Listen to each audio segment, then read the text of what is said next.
Bonjour chères auditrices et auditeurs de ce nouveau format de Traces, un podcast pour vous raconter les coulisses en avant-première de l'étude Relier les mondes, art, sciences, société, une réponse aux enjeux contemporains. Le webinaire de présentation de l'étude aura lieu le 7 novembre de midi à 13 heures. N'oubliez pas de vous inscrire en suivant le lien dans la description du podcast.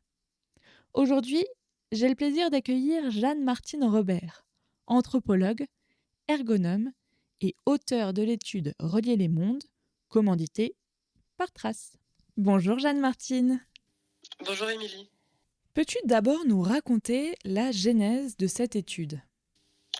Alors cette étude, pour moi, elle a commencé par une rencontre avec le réseau Trace, donc avec Natacha Duviquet, Thierry Blech, Nathalie Berghetti, autour d'une commande pour une étude sur des projets art sciences, les démarches, les collaborations, l'intérêt de ces démarches-là.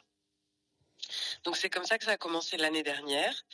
La genèse, ça a été un beau moment de discussion entre Trace et moi pour définir parmi tous les enjeux de Trace, leurs objectifs, leurs envies et surtout toutes les questions qu'il y a à traiter dans les projets art sciences et ce que moi je pouvais apporter depuis ma position d'anthropologue et d'ergonome, le temps que nous avions aussi pour essayer de faire quelque chose qui ait une cohérence et une pertinence pour eux. Qu'est-ce que ça veut dire quand on est ergonome et anthropologue d'étudier l'art-science ?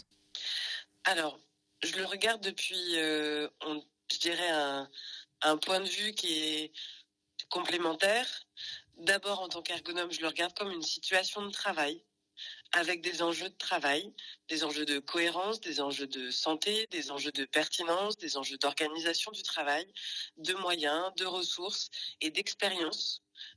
Qu'est-ce que faire ces projets-là amène aux personnes qui les traversent. Donc d'abord, c'est une situation de travail. En tant qu'anthropologue, ce qui m'intéresse, c'est aussi de resituer cette situation de travail dans son contexte social et culturel, de regarder le sens qu'elle prend pour les personnes qui les vivent, qui les expérimentent, et le sens de cette expérience. Qu'est-ce qui s'y joue dans les relations avec les autres, avec soi, et du coup l'apport que peut avoir ce type de démarche-là pour la société. Pour cette étude, avec Trace, tu as donc choisi 7 projets sur le territoire français métropolitain. Est-ce que tu peux nous raconter quels étaient tes terrains de recherche ? Pour dire comment on a choisi ces 7 projets, ça a été un long travail parce que il y a, comme Natacha le dit souvent, c'est une constellation.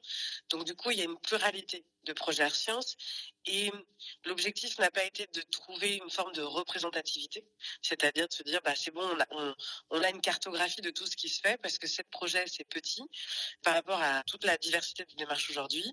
Donc on s'est dit, on se donne des critères de choses qu'on voudrait mettre en avant maintenant. Et donc on a choisi des projets qui toujours ont des manières de s'associer à la société, au public, d'une manière qui soit originale et qui adresse des enjeux sociétaux contemporains. Alors ça pouvait être des choses autour de l'écologie, de la place des aînés, de l'éducation des enfants, ou des choses plutôt liées à des enjeux démocratiques. Donc les 7 projets qu'on a choisis, ils s'appellent 2 km 4, Archipel à ciel ouvert, les langues de Baby Lab, Oncalo, Terre rare et Vieillir vivant. Et ces 7 projets, c'est 7 manières de travailler entre artistes, scientifiques, structures culturelles et puis les publics et la société en expérimentant des démarches où les publics et la société trouvent des places innovantes dans le processus de création ou dans les formats de restitution. Et c'est ça qui nous a intéressés dans les 7 projets. À la suite de ton étude de terrain, tu as compilé tes données. Est-ce que tu peux nous raconter de manière un peu synthétique ce qu'on va trouver dans cette étude dont tu parleras plus longuement le 7 novembre prochain ? Alors, dans l'étude, on trouve 4 choses. D'abord, l'étude, elle analyse le pourquoi, le comment et le et alors. Donc, le pourquoi, elle analyse le pourquoi les personnes, qui soient artistes, scientifiques, publics ou acteurs de la société, s'engagent dans ces projets-là. Donc, il y a une analyse des motifs, des enjeux, des envies. Ensuite, le plus gros de l'étude, c'est comment on fait pour mener des projets art-sciences. Comment on s'organise, qu'est-ce qu'on fait ensemble, pourquoi on le fait de cette manière-là. Et la dernière partie, c'est et alors, qu'est-ce que ça apporte du point de vue des protagonistes de faire ces projets-là? Donc c'est une analyse qualitative des apports sur les enjeux scientifiques, les enjeux artistiques, la relation au public et la société, et aussi les transformations professionnelles. Ça, c'est les 3 grands apports de l'étude. Et ensuite, ce qu'on va trouver dedans, il y a 2 aspects. Il y a, on va dire, un résumé très analytique qui dresse tous les grands points de l'étude.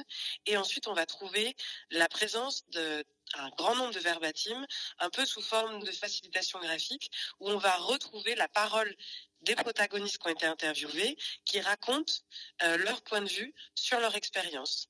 Et on va le trouver sous une forme un petit peu comme si on était dans une table ronde et que les uns et les autres apportent leur point de vue sur différents aspects de leur travail et de leur expérience des projets Art Sciences Société.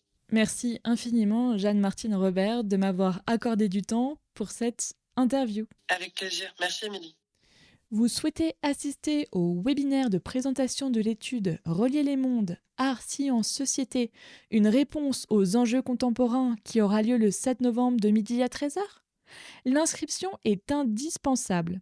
Retrouvez le lien dans la description du podcast et suivez Trace sur Instagram, LinkedIn et Facebook pour ne rien manquer de l'actualité Art Sciences.